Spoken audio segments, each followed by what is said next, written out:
The establishment of that free education made a giant step in my life. Because without it, I would not have stepped to the door of school. Unfortunately for me, the money 5,000 I brought from that place I gave to my father spent it. I worked for 6 years before I could save money to enable me to travel. I don't know of it. The money I worked for 6 years was stolen.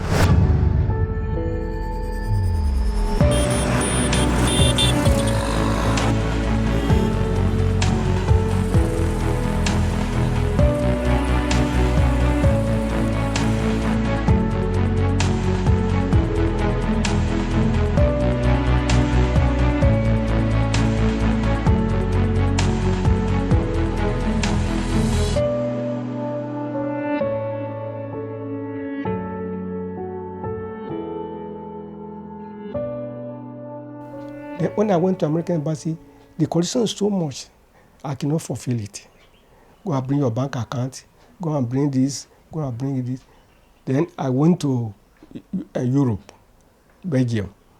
Belgium, there they call them Benelux.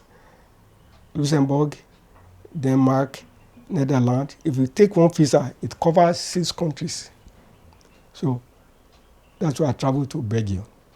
They call it Brussels. Belgium is the capital. So I traveled there. Immediately I got there, I went to l'École Supérieure Technical School to learn how to speak French. Before you do anything there, you have to speak French there. So I was in school. A friend of mine I was staying with, I didn't know the place just like this. They had a chair, they have table, they have this thing. I just went out before I came back. They had stolen my passport and my traveler check. The money I worked for 6 years was stolen. So when I came back home, one man just came in, one Frenchman, was asking of my brother. I said, I don't know. I cannot speak French. It was later in the afternoon, somebody came, said, congratulations. Say, Adegbeta has traveled, has crossed over to London. Has taken my money, my passport. A new place, I don't know anybody. I said, okay, God, I'm in your hand. You know what happened? I just came out. I saw one white man stopped. He said, Monsieur, qu'est-ce que tu fais maintenant? What are you doing here? Are you looking for a job? Travailler ici. I-C-I-A. You are spelling French to me. And I agreed to follow him. That was the day I started working in Europe. My dear brother, I worked from 2 p.m.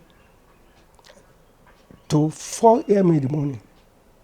So that means that I worked 14 or 15 hours washing dishes, eating leftover, drinking wine, the leftover in the kitchen. Because I was staff for 2 or 3 days before I got that job. My dear brother, within 3 months, I had saved enough money. The one the man took over, stolen away, within 2 months, I've recovered it. Within 2-3 months there, I bought a car. I sold the car when I was traveling to US. See how God is so merciful. If not because of that white man, I would have been deported. Because there's no way I can fend for myself. Even when I got the visa, I had 2 or 3 courses on my mind. Marketing, business admin, and accountancy. I just went for accountancy. I had my BS in accountancy, and I went for master in finance, MBA in finance.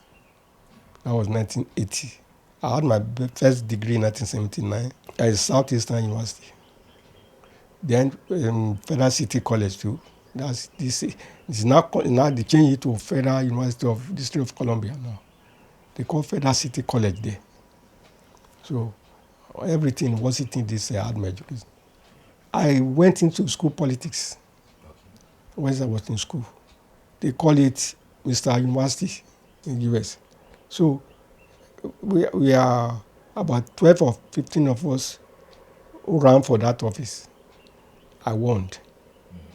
I was given a scholarship for 1 year tuition fees.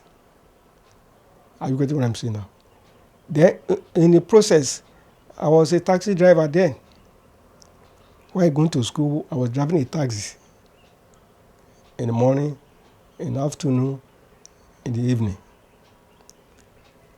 A taxi driver full time is one of the best jobs in the US as for a student. Before I could have my driving license, I spent about 2 years before I could pass it. It's like you are going to University of Cambridge to pass your driving license, driving test.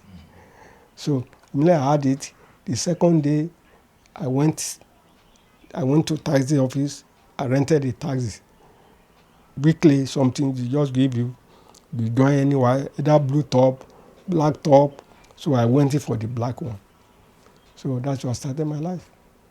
So immediately after finishing the schooling or whatever, the Federal Civil Service Commission came and I was employed to work in Nigerian federal government service.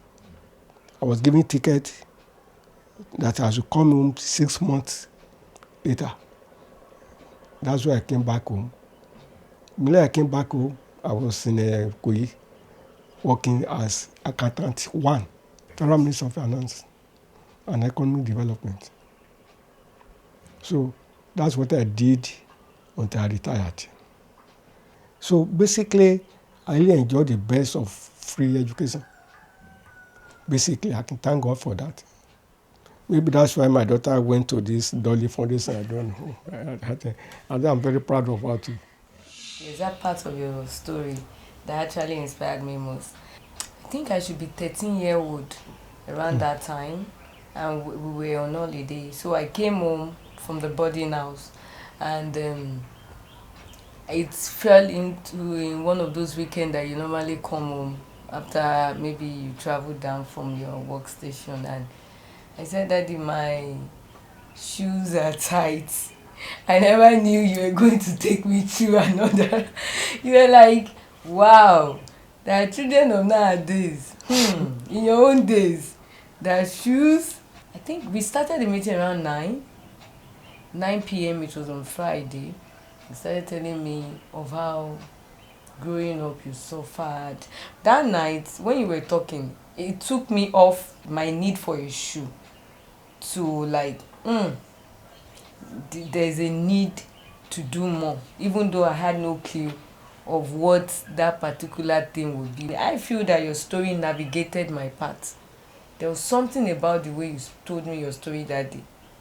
It was around 12 o'clock that you finished. It was like few minutes to 12. Mommy came out, I was like, what are you doing here? You people should go and sleep.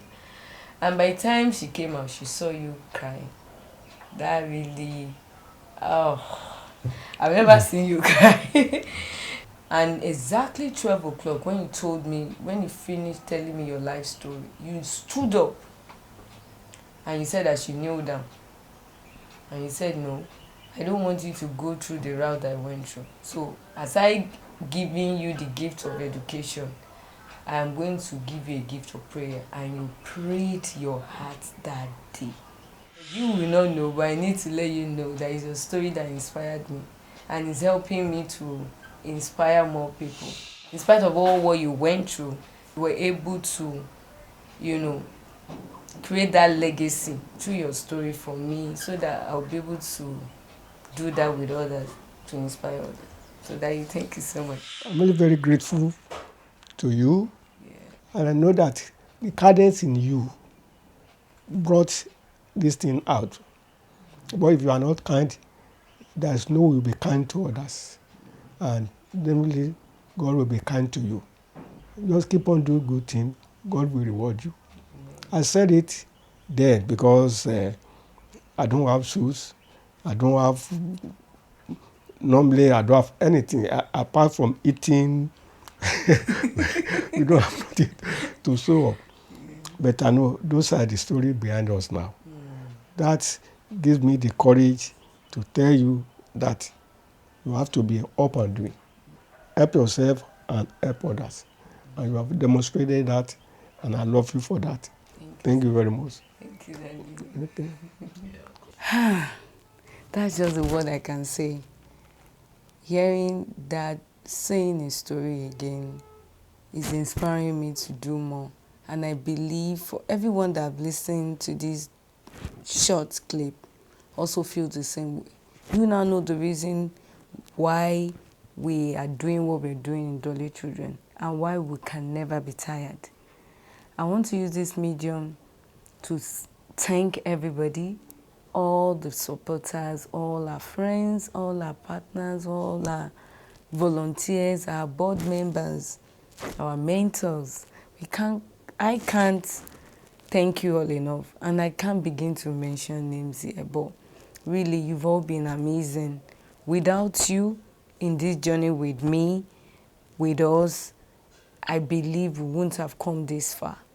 And I thank you because I believe together with you and me and everyone else, and particularly the children, will keep inspiring everybody to keep inspiring others till we break the circle and the chains of poverty and ensure that no child is left behind.